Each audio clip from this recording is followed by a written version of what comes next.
Ça va? Tu es prête? Ouais, je suis prête. Donc, Nasia, bienvenue à Nous Tout Mental. Merci d'être là avec nous aujourd'hui. Donc, Nasia, tu fais du coaching, donc un peu life coach, plus pour les femmes ou les entreprises, ce genre de choses. Et je fais du coaching pour les corporates, mais s'il y a une demande individuelle, je le fais aussi. Ok. Et je vois aussi que tu es volontaire chez Befrienders sur le Suicide Hotline depuis 7 ans, c'est ça? Oui, au niveau de Befrienders, oui, donc ça va dans le même sens que créer des safe spaces. Parce que quand les gens sentent qu'il y a un espace de non-jugement et que on est là pour recevoir les émotions, ben ils arrivent à se dire, à s'exprimer, et du coup, ils deviennent plus résilients.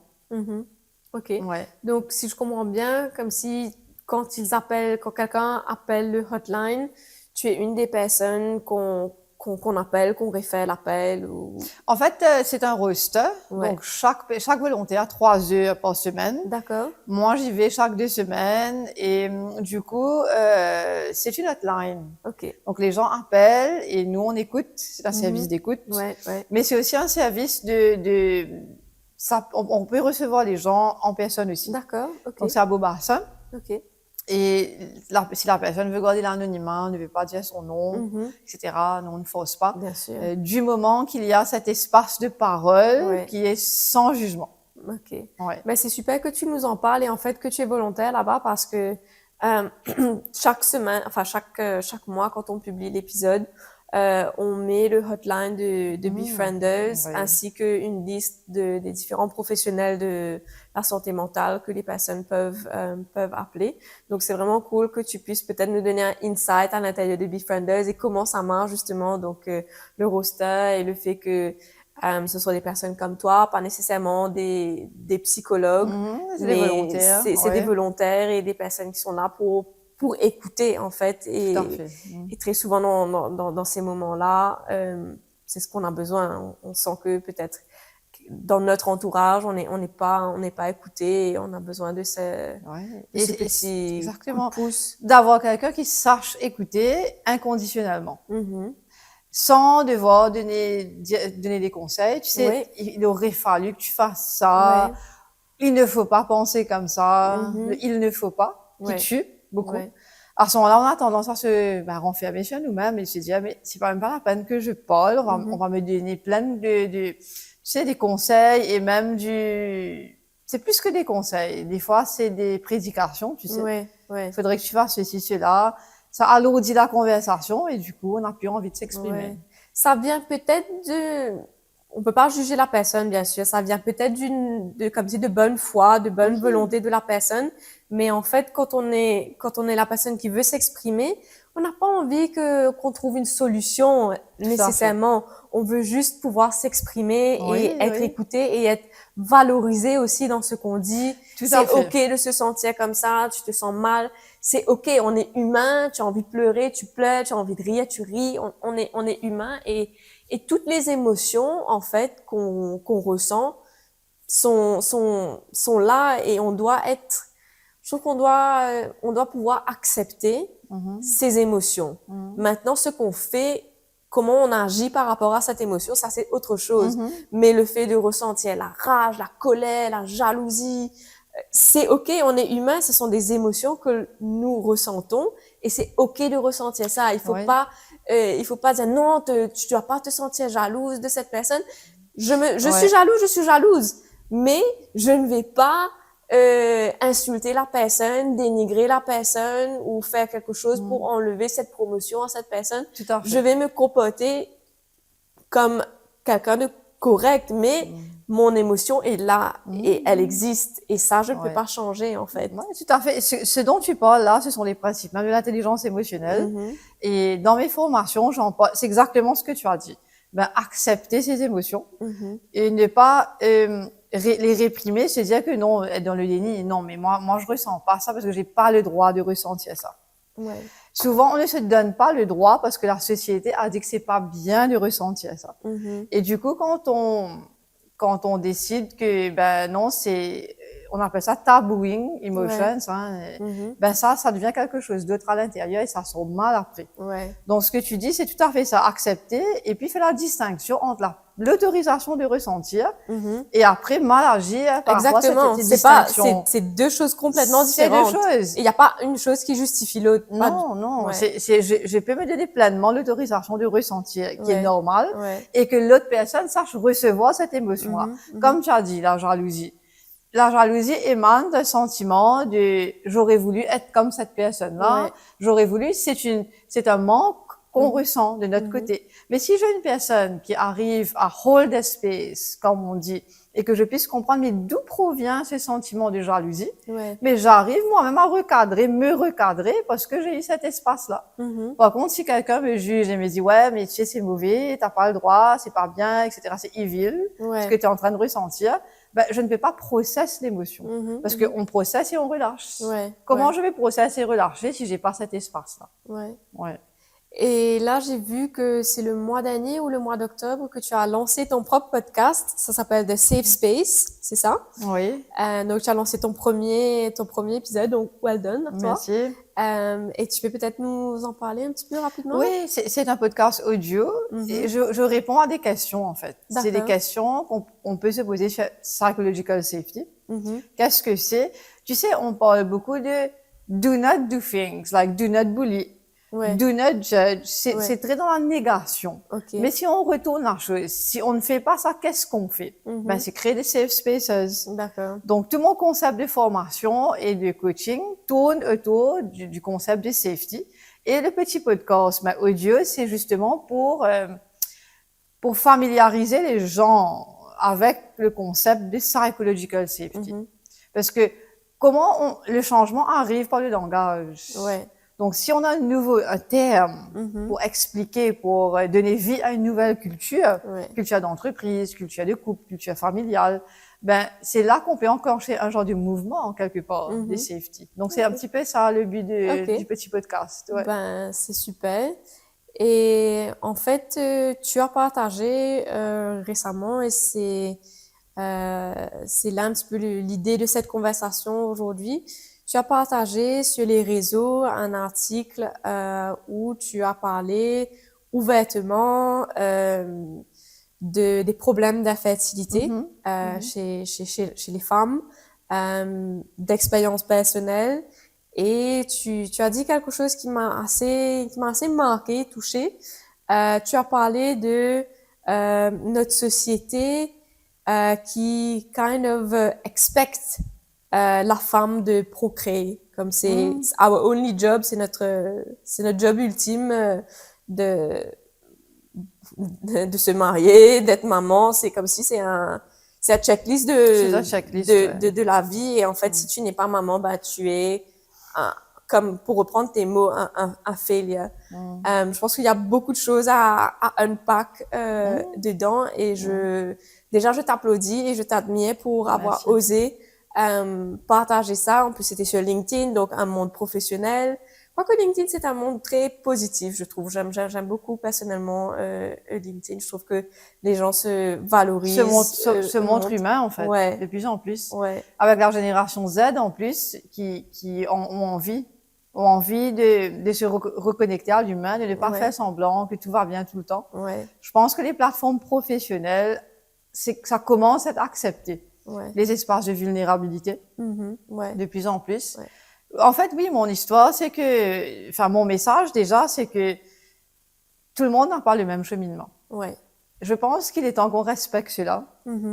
Chaque couple est différent. Chaque femme est différente. Que ce soit sur l'aspiration, que ce soit sur l'état de santé, que ce soit sur les expériences personnelles. Donc, quand on voit une personne qui est là, qui est en couple, la question qu'on a envie de poser, c'est quand tu veux gagner un enfant. C'est tout le temps, surtout dès qu'il y a un mariage. C'est donc, c'est pour quand? C'est comme si on passe toute notre vie, en tout cas, de ne pas parler de sexe. Personne ne nous prépare à la vie sexuelle non plus. Et dès que tu te maries, c'est comme bon ben alors Ça y est, c'est ça. tu C'est t'y mets? ouais, c'est ça. C'est pour moi, c'est quelque part ne pas respecter les gens que de se permettre. Bon, on peut encourager, on fait des blagues. Ouais, j'aimerais être grand-mère, j'aimerais. Ça, c'est dans tout le positif. Comme tu as dit, les gens ont des intentions positives. Mais derrière ça, il faut aussi comprendre que chacun a un vécu différent. Ouais. Et que moi, par exemple, mon état de santé, ben, ça m'a pris des années pour avoir un bébé. Ça m'a pris 10 ans. 10 ans. Et ben le discours qu'on entend, heureusement, c'était pas dans mon entourage direct, mais mon entourage un petit peu quand vous allez, tu vas à un mariage ou une fonction sociale, on va te demander, mais ah ouais, tu es marié depuis combien de temps? Et sinon, où est l'enfant? C'est un petit peu ça. C'est pas se rendre compte que peut-être la personne est malade. Peut-être la personne a d'autres considérations, d'autres priorités. Aujourd'hui, ça coûte cher. Ouais. Il y a des personnes qui n'ont pas envie d'avoir un enfant. Qui n'ont pas envie aussi. Et il n'y a et tu respectes. Et à quoi ça sert d'avoir un enfant et d'être mal dans sa peau? Ouais.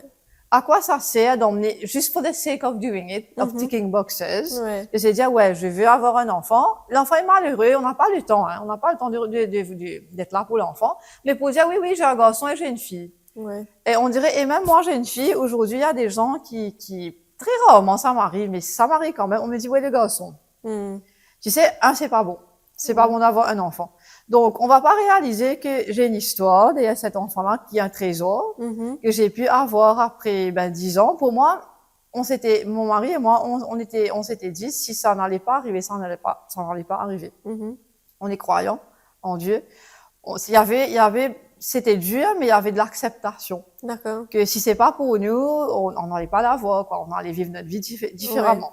Ouais. Mais quand elle est venue, c'est déjà pour moi une victoire. J'ai la maladie, l'endométriose. Et maintenant, avoir des gens qui vous disent, ouais, mais le garçon, je comprends que ça provienne d'une intention positive, mais n'empêche que il faut se mettre à la place des gens. Oui, c'est une question très personnelle.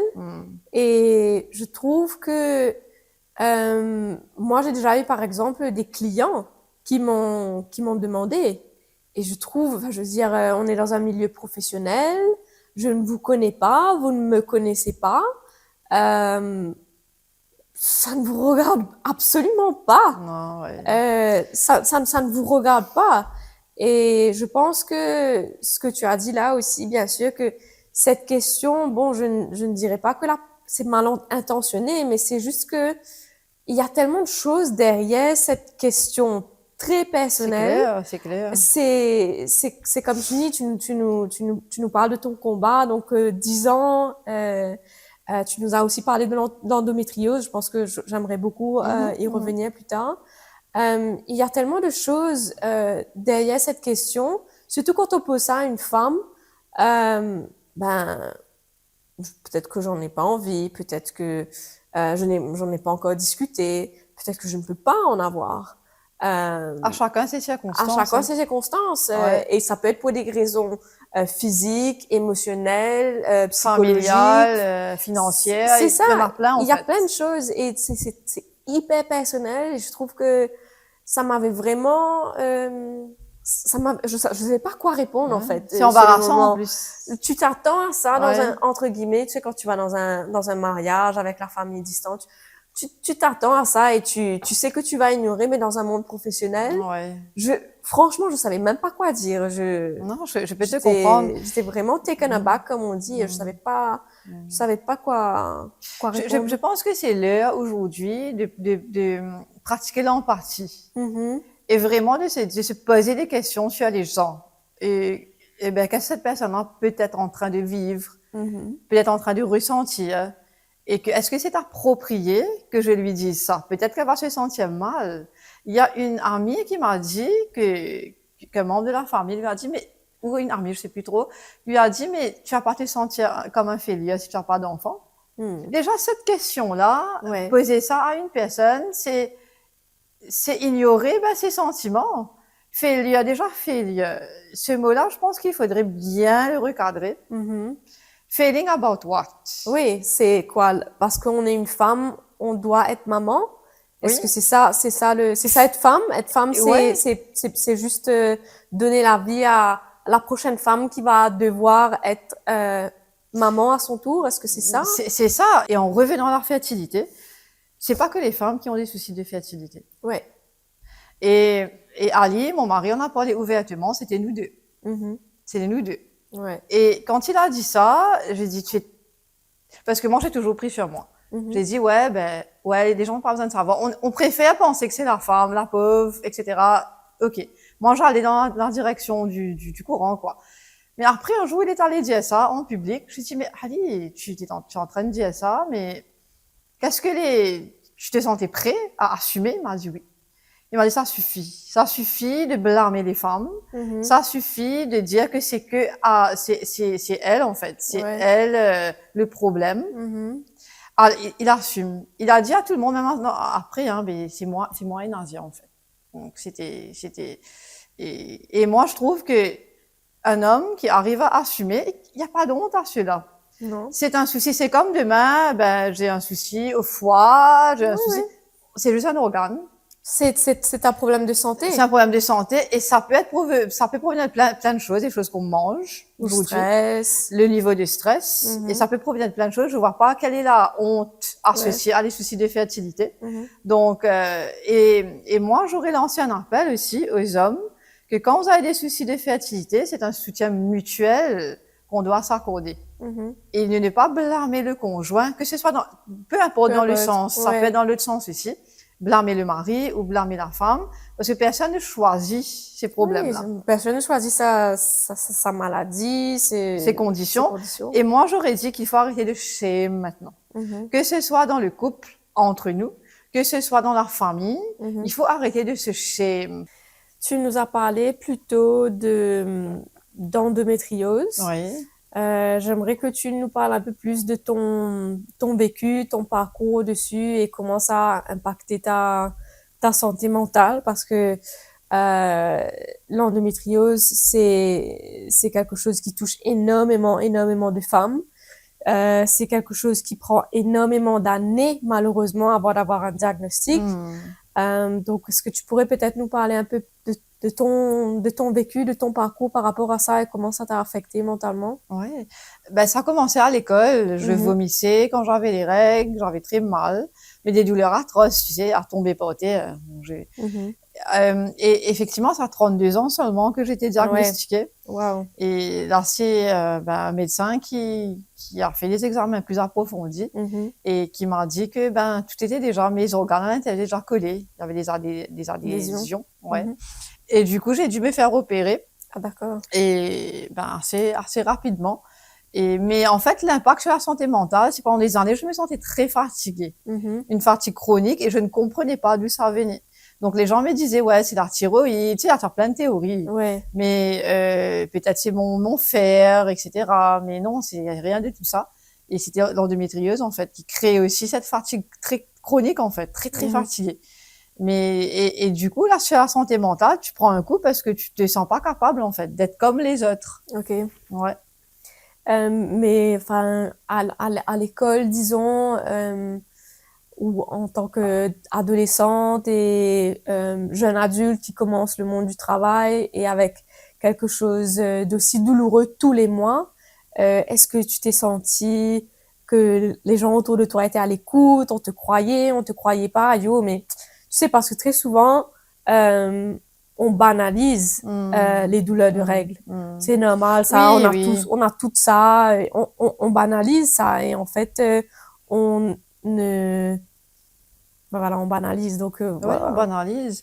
Non, moi, j'ai pas eu beaucoup de soucis à ce niveau-là. Mes parents me soutenaient beaucoup. Mais c'était moi qui avais peur, en fait. À chaque fois que j'avais un examen et la date s'approchait, etc., j'avais très peur. Mais non, j'ai pas eu mais c'est vrai que c'est banalisé. À l'école, par exemple, pas moi spécifiquement, mais j'avais une prof d'éducation physique qui disait, ouais, c'est pas une maladie, ça. Aller s'allonger quand on a ses règles, machin, ne pas venir, c'est pas je comprends que c'est pas une maladie. Mais là, on parle d'autre chose. Elle ne savait pas que c'est l'endométriose ou quoi que ce soit. Mais il faut faire attention à ce qu'on dit aux filles aussi. Ouais. Et ne pas faire, on dirait, classifier, ces douleurs comme, tu sais, ça va, quand tu vas te marier, ça va passer, c'est pas une maladie.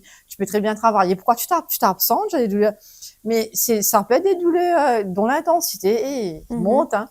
Et j'avais des crampes à l'estomac, tu sais, c'est des choses. Donc, quand quelqu'un souffre de cette façon-là, qu'on adopte une posture d'empathie et qu'on se dise, mais est-ce que tu vas bien? Est-ce que c'est souvent? Est-ce que tu reviens médecin? Plutôt que de te dire, tu sais, tu es pas la seule femme, quoi. Ouais. Qui a ça. Ma mère, elle était malade, ma soeur a eu ça. Ben, toi, qu'est-ce qui t'arrive? Tu es pas plus spécial que les autres. Donc, vraiment, c'est se rendre compte qu'il y a peut-être des choses derrière qui se passent. Ouais. Et c'est souffrir, vraiment souffrir, hein. Ouais, C'était comme si, c'est comme des contractions, des grosses contractions. Et en plus, tu as l'estomac. Moi, j'avais l'estomac des grosses douleurs à l'estomac et je vomissais. Donc, ça badine pas, hein. Ouais. Mais ça va mieux maintenant parce que bon, j'ai suivi des traitements et tout. J'ai pas ça. Mais, y a pas de remède. Il y a pas de remède. Ouais. Donc, tu dois apprendre à accepter l'endométriose, à vivre avec. Mais le soutien de l'entourage est clé. Justement, de ne pas shame, de ne pas juger et de dire que, c'est que des règles et machin. On se cache pas. Qui a envie de se cacher derrière les règles? Ouais. On n'a même pas envie d'en parler. On a envie que ce soit normal, c'est quelque chose qu'on accepte. Et qui c'est qui a envie d'en faire un plat, en fait? C'est parce que quelque chose de réel est en train de nous arriver. Bien sûr. Et d'avoir la famille qui soutient, qui se dit, ah, ça c'est une mauvaise période pour elle, même au travail. Ouais. Et là, j'aimerais parler, du monde professionnel, que, on réalise que les femmes qui souffrent d'endométriose, on n'a pas choisi de le faire. Et on n'a pas envie que nos capacités de progression, de possibilités de progression soient affectées parce que on est tagué, elle, de toute façon, chaque mois, tu vas voir, elle va s'absenter 2 jours, elle peut pas, elle est tout le temps fatiguée. Peut-être cette personne a un potentiel énorme, mais de créer des conditions autant que possible pour que cette personne-là ait envie et soit capable de produire, de bien travailler, d'être bien dans sa peau au travail, avec la condition.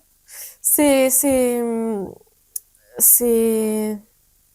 assez triste, notre société, parce qu'il y a certaines maladies chroniques qui sont acceptées. Ok, cette personne a le diabète, cette personne va faire sa dialyse 2 fois par semaine, donc il va quitter le travail plutôt pour aller faire sa dialyse ou ses traitements. Ça, c'est ok. Mais quand il s'agit de tout, c'est toujours les femmes, hein, tout le temps. L'endométriose, tous les mois, tu auras des douleurs. Je sais pas si c'est pendant les règles ou juste avant. Je pense que c'est peut-être ça dépend de femme en femme aussi. Ça dépend.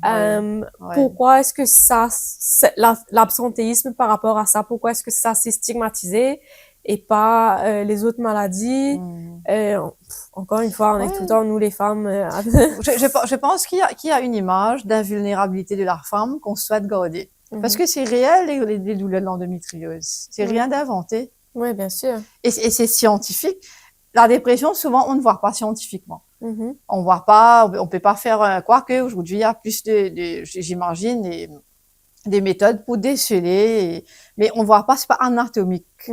Par contre, l'endométriose, c'est anatomique. Oui, on voit. Tu fais un scan, là, tu vois une échographie, tu vois à l'intérieur, les adhésions, tout quoi, les saignements, et ça monte, ça peut monter jusqu'à l'estomac, c'est quelque chose d'anatomique. On ne peut pas nier que tu fais semblant, et que tu es paresseuse, et que tu as tout le temps envie de dormir. Mais dis-nous donc, pour toi, je voudrais savoir, Nazia, d'avoir eu le diagnostic à 32 ans, donc 15 ans plus tard.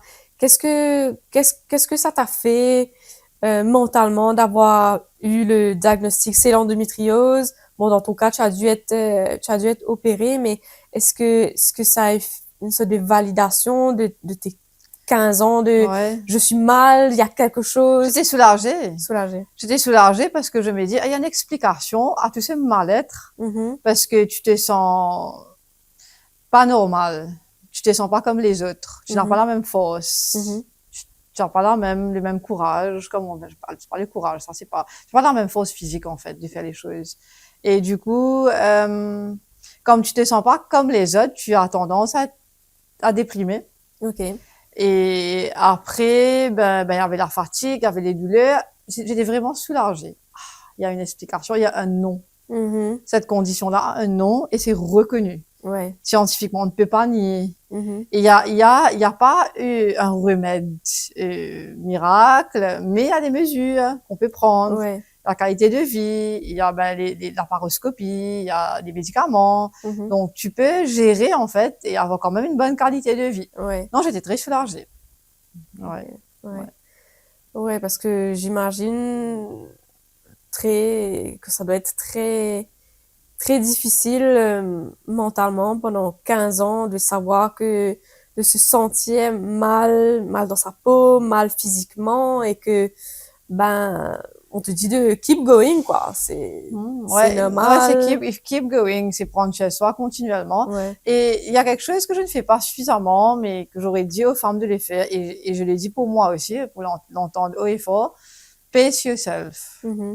Et avoir de la compassion pour soi-même. Et essayer de se prouver qu'on est comme les autres, etc. C'est se fait beaucoup de tort. C'est comme si tu es un diabétique, mais non, tu dois manger à la même heure que tout le monde. Tu dois manger ce que tout le monde mange, même s'il y a beaucoup de sucre au dessert. Il faut pas vexer, la personne qui t'a reçu, là. Il faut que tu manges comme les autres.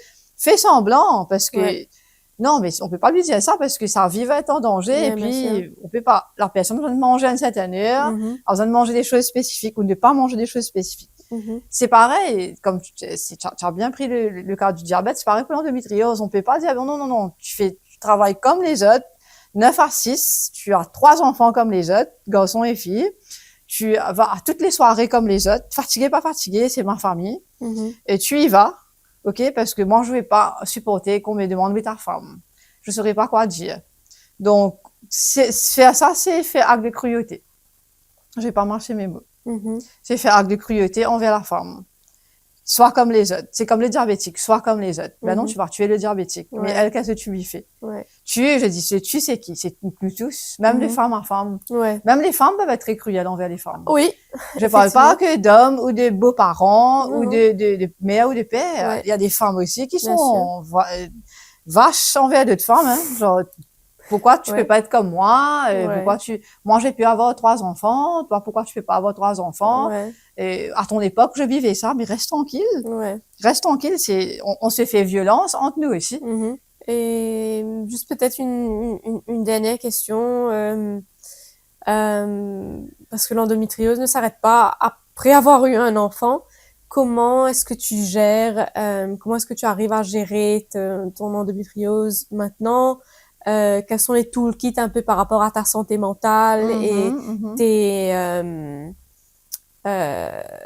tes limites physiques, psychologiques, mentales par rapport à toi et ta maladie? Moi, j'aime bien poser cette question. Qu'est-ce qu'il y a dans ton toolbox? Ouais, c'est une très bonne question. La première chose, c'est l'acceptation. Et que je ne suis pas malade. Attends, c'est l'acceptation. Que c'est là. Deuxièmement, c'est de ne pas me définir par rapport à la maladie. J'ai l'endométriose, je ne suis pas l'endométriose. Je ne suis pas une malade, mais j'ai une maladie. Tu vois, faire cette distinction. En coaching, souvent, on aide les clients à faire ça. L'être et l'avoir, tu vois. Et puis, au toolbox, c'est d'accepter quand je ne peux pas pousser. J'ai beaucoup poussé cette année-ci. J'ai voulu lancer mon brand de Safe Station. Mais à un moment donné, je sens que mon corps n'en peut plus. Donc, écouter son corps. Écouter son corps, Et ça va dire que, stop, je peux pas. J'ai besoin de me reposer, j'ai besoin de take a step back. Au toolkit, c'est d'avoir un bon support system. De pouvoir dire, et de choisir ses collaborateurs. Continuons à travailler. Ça ne nous empêche pas de travailler. Mais choisir sa formule de travail. Aujourd'hui, le 9 à 5, c'est pas la seule formule qui existe. Pendant des années, je me suis jugée moi-même. Je me dis, je suis pas comme un tel qui est capable de, tu sais, voilà, donner la femme qui prend sa voiture le matin, qui bosse, qui retourne. Je me suis dit, je suis pas comme ça. Qu'est-ce que ça veut dire? J'arrive pas à le faire. Je me suis beaucoup jugée. Je me suis fait du tort. Mais je suis désolée, aujourd'hui, le travail, c'est plus que ça. Et moi, je salue Gen Z. Beaucoup de personnes critiquent Gen Z. Aujourd'hui, les jeunes, ils sont ceci, cela. Mais je pense que c'est une génération qui a beaucoup à donner. Il y a beaucoup à nous montrer aussi. Eux, avec les milléniaux aussi, la manière hybride dont ils travaillent, ils nous ont montré qu'on est capable de gagner bien sa vie avec d'autres configurations que le classique 9 à 5. Bien sûr, il y a accountability, il y a plein de valeurs qui doivent rentrer en ligne de compte. Mais je suis d'avis que, se valider et vivre son endométriose en se donnant d'autres chances, en fait, d'autres formules de travail. Si tu veux être entrepreneur et tu peux faire que 3 heures par jour, so be it. Et valide-toi. Ah, j'ai pu faire 3 heures par jour. Oui, tu as fait 3 heures par jour dans ce corps que tu as eu là, que tu n'as pas choisi. Et aimer son corps aussi, et dire merci à son corps. Même si ton corps peut t'emmener à 30%, dire merci à ce corps-là. Merci de m'avoir permis de marcher ces 30%-là. J'ai pas besoin d'être comme les autres à 90%. Je peux pas le faire, c'est OK. Right? Voilà. Ben, merci énormément pour ta présence, pour ton partage. J'espère que ton témoignage pourra aider d'autres femmes, d'autres personnes qui ont passé ou qui passent par des moments difficiles par rapport à l'endométriose, par rapport à l'infertilité, essayer d'avoir un enfant, par rapport à quel est mon rôle en tant que femme dans la société, j'ai le droit de choisir, j'ai le droit de ne pas être bien. Donc, je te remercie énormément. Merci de m'avoir invité. Pour ça. Et un petit disclaimer quand même. Nous Tout Mental, c'est un podcast que nous cause ban sujet, ban mental health issues. Il pas un remède ou une alternative à l'aide professionnelle. L'aide professionnelle existait dans Maurice. Nous pouvons mettre dans description ban lien, ban organisation, ban professionnel de la santé mentale qui sont capables de contacter. Et nous pouvons aussi mettre hotline de Befrienders que Nazia même nous a partagé qu'elle est volontaire là-bas. Donc, merci. Pas oublier, like, subscribe,